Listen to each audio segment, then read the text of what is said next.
अस्सलाम वालेकुम। ABN news के साथ मैं हूँ फातिमा तौसीफ और अब रुख करेंगे सियासी मंजरनामे का। मुझे पार्टी से पहली बार नहीं कम से कम तीसरी बार निकाला गया है। शेर अफजल मरवत कहते हैं मुझे बानी PTI ने नहीं निकाला, सलमान अकरम राजा एंड कंपनी ने मुझे गिराया। शायद पार्टी में मेरी मकबूलियत से लोग जेलिस हैं। मुझे निकालने से मुतल्लिक बैरिस्टर गोहर को भी एतमाद में नहीं लिया गया। बैरिस्टर गोहर, अली अमीन और असद कैसर के खिलाफ भी पार्टी में साजिश हो रही है। शेर अफजल मरवत ने कहा पार्टी में रहूं या नहीं, बानी के लिए काम करता रहूंगा।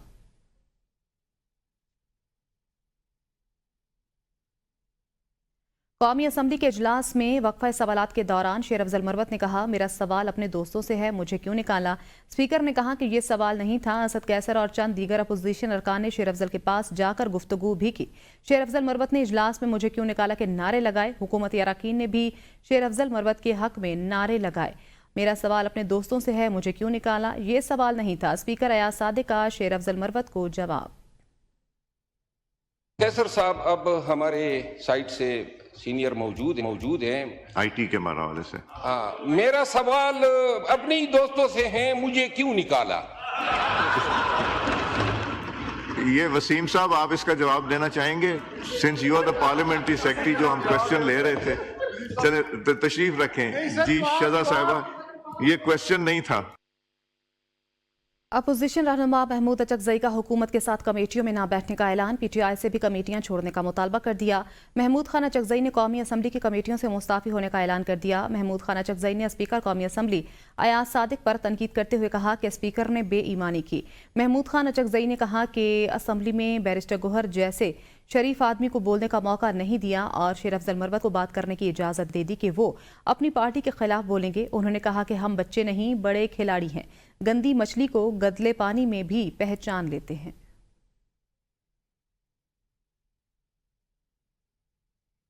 तहरीक आईनी तहफ़्फ़ुज़ के सरबराह महमूद खान अचकजई ने मौलाना फजलुर रहमान से मुलाकात की। मुलाकात में अपोजिशन इत्तेहाद पर मुशावरत की गई।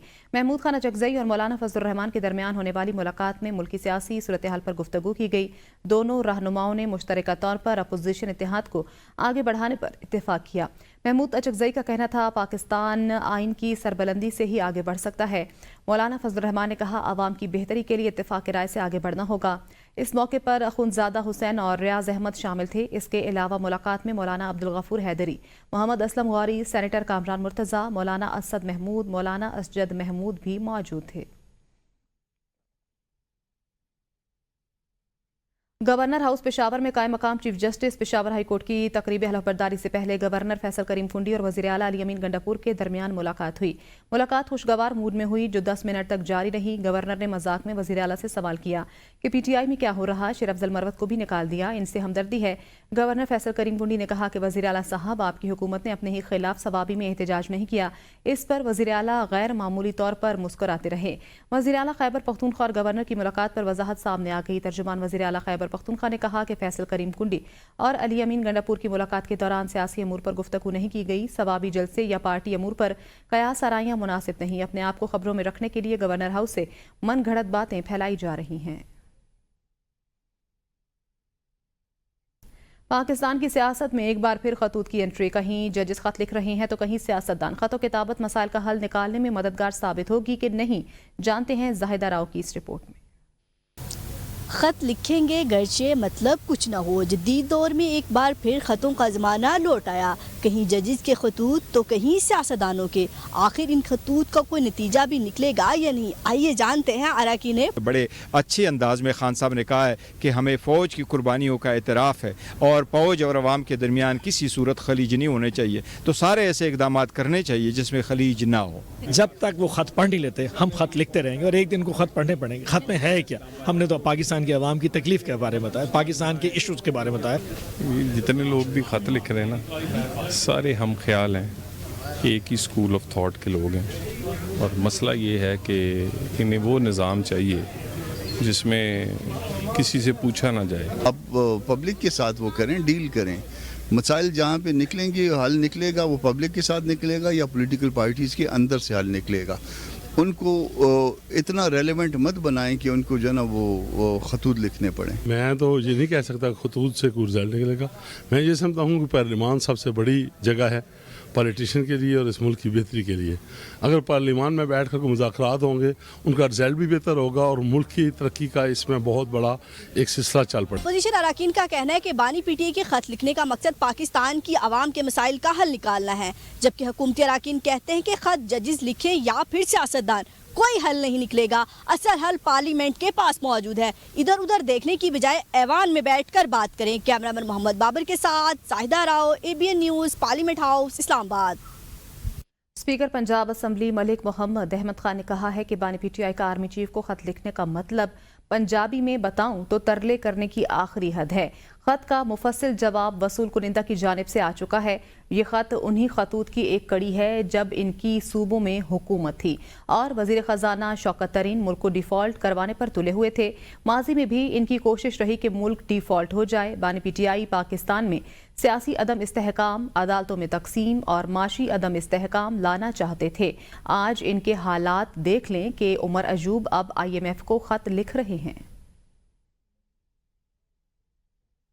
تھا وہ صرف ایک تھا، اور وہ جہاں تک کس خط کا معاملہ ہے تو اس کا تو بڑا مفصل اور بڑا بہترین جواب جو خط کے وصول کنندہ ہونے چاہیے تھے ان کی طرف سے آ گیا. انہوں نے کہا کہ یہ خط کی اہمیت یہ ہے کہ میں اس کو پڑھوں گا بھی نہیں اور اٹ از جسٹ مطلب اس خط کو انہوں نے کہا میں ویسے ہی پرائم منسٹر کو بھیج دوں گا، اور غالباً جب وہ نہیں پڑھیں گے تو وہ بھی نہیں پڑھیں گے. پھر ایسے خطوط کے جو خط میٹر کرتا ہے اور جو خط ان کی انٹینشن شو کرتا ہے، ان کا ایجنڈا تھا وہ صرف ایک تھا، اور وہ ایجنڈا یہ تھا کہ ڈیفالٹ کرانا ہے پاکستان کو. وہ اس ایجنڈے پر آئے ہوئے تھے، پولیٹیکل انسٹیبلٹی کریٹ کرنی، عدالتوں میں تقسیم کرنی. عمر ایوب جو ہیں وہ ایک خط لکھ رہے ہیں IMF کو. آج ایک فیل گڈ فیکٹر آ رہا ہے، ملک درست سمت میں جانے لگا ہے دوبارہ، اور پھر سے یہ جو پیادے ہیں یہ دوبارہ سے شروع ہو گئے. سینٹ میں پاکستان تحریک انصاف سیاسی جماعتوں کو پرامن جلسے منعقد کرانے کی اجازت سے متعلق قرارداد منظور کرانے میں کامیاب ہو گئی. سینٹ سے انسانی اسمگلنگ سمیت دیگر قانون بھی منظور کرا لیے گئے. شہری رحمان کی زیر صدارت سینٹ اجلاس. اپوزیشن اراکین نے فلور نہ ملنے پر ایوان میں شور شرابہ کیا. کورم کی کمی کے باعث اجلاس ملتوی کرنا پڑا. سینیٹر شبلی فراز نے قرارداد پیش کی اور کہا کہ ملک میں کہیں بھی پرامن جلسہ ہو تو اجازت دی جانی چاہیے. پرامن جلسہ PTI سمیت تمام سیاسی جماعتوں کا حق ہے. وزیر قانون اعظم نذیر تارڑ نے کہا کہ یہ پنجاب حکومت کا معاملہ ہے، ہم صوبائی حکومت کو مجبور نہیں کر سکتے. اس مسودہ کو آئین اور قانون سے مشروط کیا جائے. PTI نے وزیر قانون کی تجویز مسترد کی. سینیٹر علی ظفر نے کہا کہ حکومت اور اتحادی جماعتوں کو جلسوں کی کوئی پابندی نہیں، پابندی PTI پر ہے اور اس قرارداد کا متن تبدیل نہیں ہوگا. سینیٹر ہدایت اللہ کا کہنا تھا کہ وہ احتجاجی جلسہ نہیں، ANP کے قائدین کو خراج عقیدت پیش کرنے کے لیے جلسہ پرامن چاہتے تھے. شبلی فراز نے قرارداد پیش کی جسے کثرت رائے سے منظور کر لیا گیا. انسانی اسمگلنگ کی روک تھام سے متعلق ترمیمی بل 2025 اور امیگریشن آرڈیننس 1979 میں مزید ترمیم کا بل بھی سینٹ سے منظور کرا لیا گیا.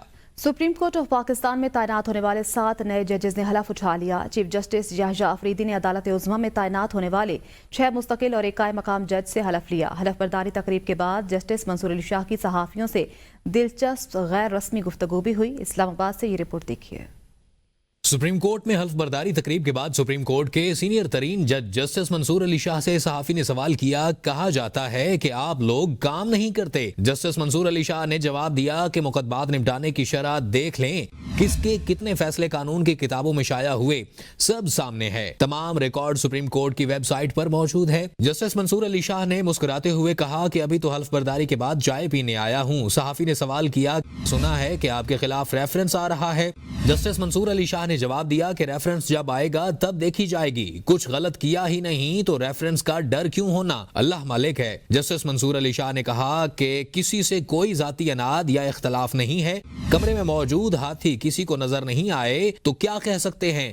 تمام ججز کے ساتھ ملاقات ہوتی ہے اور اکٹھے چائے بھی پیتے ہیں. جسٹس منصور شاہ سے پوچھا گیا کہ سر کیا دیگر ججز بھی آپ کے ساتھ ہیں. جسٹس منصور شاہ نے جسٹس عقیل عباسی کے کندھے پر ہاتھ رکھتے ہوئے کہا، دیکھیے ہے نا. صحافی نے سوال کیا کہ یہ تو یہاں چائے پینے آئے ہیں. جسٹس عقیل عباسی بولے، آپ پھر شاید مجھے جانتے نہیں ہیں. اسلام آباد ہائی کورٹ کے جج محسن اختر کیانی بھی تقریبی حلف برداری میں شریک تھے. ان کے علاوہ اٹارنی جنرل، وکلاء، لا افسران اور عدالتی اسٹاف نے بھی تقریبی حلف برداری میں شرکت کی.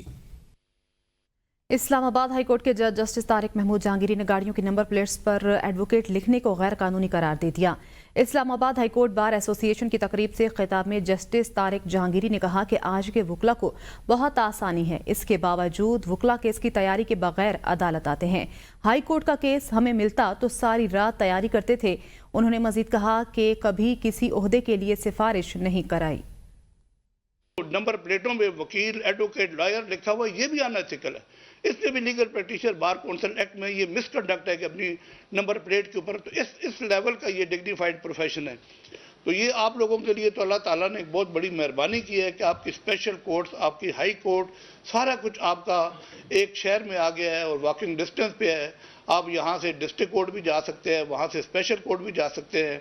और जो मसाइल हमने फेस किए, अगर आप एक कोर्ट में केस ले लेते थे तो बाकी सारे केसेस हमारे एडजर्न होते थे, कई लॉयर अपीयर होते हैं, तो उनके पास बिल्कुल तैयारी नहीं होती। मेरा सबसे बड़ा ग्रीवियस यही है, क्योंकि मैं 8 दिन तक जब वकील था तो कभी भी कोर्ट में बगैर टेक्स्ट बुक के, बगैर जजमेंट के मैं कभी पेश नहीं हुआ। वज़ीर आज़म और आसिफा भुट्टो ने तुर्की सदर से तोहफे में मिलने वाली अपनी गाड़ी तोशाखाना में जमा करा दी। वज़ीर आज़म शहबाज शरीफ को तुर्की सदर रजब तैयब एर्दोगान ने इलेक्ट्रिक गाड़ी तोहफे में दी थी, जो इन्होंने उसी रोज़ तोशाखाना में जमा करा दी थी। काबीना सेक्रेटरीट ने गाड़ी तोशाखाना में जमा होने की तस्दीक कर दी।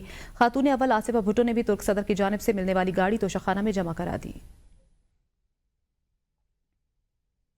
वज़ीर आला पंजाब मरियम नवाज शरीफ की हिदायत पर होनहार स्कॉलरशिप हेल्प डेस्क कायम कर दिया गया। होनहार स्कॉलरशिप स्कीम के लिए तलबा व्हाट्सएप, लैंडलाइन नंबर और सोशल मीडिया पर रिजू कर सकते हैं। होनहार स्कॉलरशिप के डेस्क पर इंफॉर्मेशन और दरपेश मुमकिन शिकायत से मुतल्लिक फौरी हल के लिए राब्ता किया जा सकेगा। वज़ीर आला पंजाब मरियम नवाज का कहना है कि होनहार तलबा बस पढ़ने पर तवज्जो दें, फीस की अदायगी हमारी जिम्मेदारी है। दिल चाहता है कि तलबा के लिए तमाम वसाइल लाकर पेश कर दूँ। पंजाब का हर तालिब इल्म और तालबा मेरी बेटी है और बेटे की मानद हैं, इनके लिए माँ बनकर सोचती हूँ। और आपको बताएं कि दुबई में सिंध क्रिकेट लीग के दूसरे सीजन की तैयारियां मुकम्मल हो गईं। क्रिकेट लीग में शामिल खिलाड़ियों की जर्सियों की रुनमाई तकरीब मुनक्किद हुई। सिंध की टीमें खेल के साथ सिंधी कल्चर को भी प्रमोट करने के लिए पुरअज़्म हैं। सिंध क्रिकेट लीग में कराची, हैदराबाद, सक्खर, नवाबशाह, लाड़काना और मीरपुर खास की टीमें आमने सामने होंगी। सीजन 2 का टूर्नामेंट आज और कल रॉयल ग्राउंड में होगा। दूसरे सीजन के ब्रांड एम्बेसडर अली गुल मलाह ने कहा कि सिंध क्रिकेट लीग को इस प्लेटफॉर्म से काफ़ी पज़ीराई मिली है। आजकल हर तरफ क्रिकेट का जनून है और बदकिस्मती से सिंध के खिलाड़ी कौमी क्रिकेट टीम में आगे नहीं आ सके। सिंध क्रिकेट लीग के जरिए हम सिंध के खिलाड़ियों को दुनिया के सामने पेश करेंगे ताकि वो अपनी पहचान बन सकें। तकरीब में टीम के मालिकान और कप्तानों ने भी शिरकत की। साबिक leader of Luton bar council councillor Raja Aslam Khan के ज़ेरे एहतमाम लोटन में कम्युनिटी के मसाइल के हल के लिए इजलास मुनक्किद किया गया। इजलास से खिताब में राजा असलम खान ने कहा कि वो लोटन की कम्युनिटी के मसाइल को अहमियत देते हैं और उनके हल के लिए भरपूर कोशिशें की जाएंगी।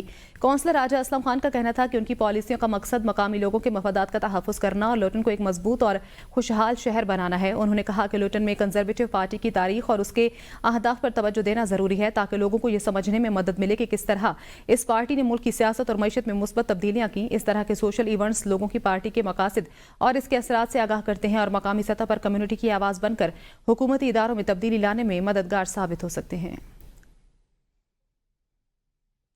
दुनिया भर की तरह यूरोप में भी शब बारात मजहबी अकीदत और एहतराम के साथ मनाई गई। यूनान भी मिनहाजुल कुरान इंटरनेशनल यूनान के ज़ेरे एहतमाम मरकजी इस्लामिक सेंटर एथेंस में होने वाले इज्तिमा में पाकिस्तानी कम्युनिटी की बड़ी तादाद ने शिरकत की। इस मौके पर मोहम्मद लतीफ़ ने नातिया कलाम पेश किया। तकरीब से खिताब करते हुए कारी मुदस्सिर मुस्तफ़ा ने कहा कि अल्लाह की रहमत इंसानी रूह के बहुत करीब होती है। हमें अपने नफ्स की ज़ाहिर व बातिन की इस्लाह करनी चाहिए। अल्लाह की रहमत के दरवाजे हर वक्त खुले होते हैं। रूहानी इज्तिमा में सलात, तस्बीह और सहरी का खुसूसी एहतमाम किया गया। इस मौके पर उम्मत मुस्लिमा, दीन इस्लाम की सरबलंदी और मुल्क पाकिस्तान के लिए खुसूसी दुआएं मांगी गईं।